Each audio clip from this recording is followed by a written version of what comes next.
qui devrait aujourd'hui nous servir de leçon pour dire que lorsque les affaires sont faites dans moins de bruit, on réussit. On n'a pas fait des tambours, des déclarations, on n'a pas été sur les réseaux sociaux pour faire des bruits, mais les Ouazalendo seuls ont réussi à faire pression. C'est vrai, nous avons besoin des FARDC, mais c'est pourquoi nous avons fait comme proposition qu'on laisse les Ouazalendo se battre comme ils le font. Ils ont l'air modis operetta, operetta, comment on dit, operandis, modis operandi, qui marche bien. Ça fait 3 décennies que Ouazalendo se battent. Ils n'ont jamais été vaincus. C'est pour dire qu'ils se sont. Et puis les gens, ils croient que les Ouazalendo qui font. Non, les Ouazalendo sont formés. Ils sont très bien formés, même que certains militaires des FARDC. La plupart des initiateurs de ces mouvements-là, ou les chefs, sont des ex-FAZ qui ont connu des formations partout, même à l'étranger. Et quand les Ouazalendo, c'est vrai, ils ont les gris-gris, mais ils ont aussi la formation. On ne devient pas Ouazalendo, on prend une arme, enfin non, ils ont les formations. Et je prends le cas de Walikali, par exemple.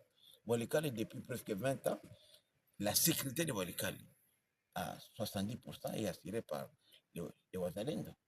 Et ils ont même la police. Ils sont très bien organisés et même mieux appréciés que l'armée nationale, que la police nationale. C'est pour dire que ça, maintenant, ce qu'il faut maintenant, il ne faudrait pas seulement laisser les Ouazalendo continuer à se faire payer sur les doigts de la population. C'est vrai que nous, à Walikali, par exemple, moi, je suis élu de Walikali. À chaque adulte qui a plus de 18 ans paye chaque mois 1000 francs comme taxe. Parce que là, il n'y a pas de DG, il n'y a pas de DGRAD, il n'y a rien. Et tout celui qui produit donne 10% des revenus de la production des bénéfices aux Ouazalendo. Et il ne dérange même pas. Et ça s'est fait bonnement. Mais nous aimerions que le gouvernement maintenant aujourd'hui procède à l'identification des Ouazalendo. Et à les identifier, il faudrait aussi les payer.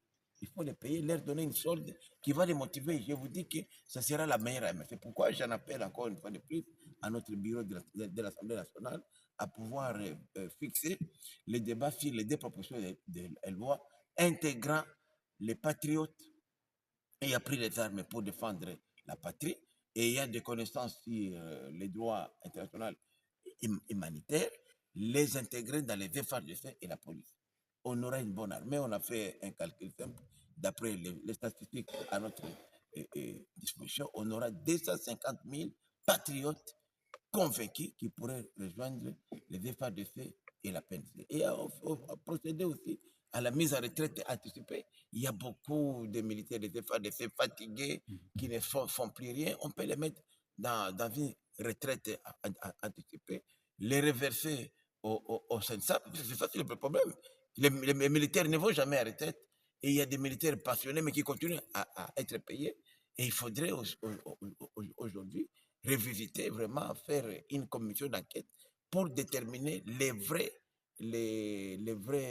nombres, parce que les vrais effectifs de la PNC et de la police. Parce que c'est là où se passe la magouille. Quand vous regardez les budgets pour l'année passée, c'est près de 800 millions de dollars déboursés pour la affaires de cet élément.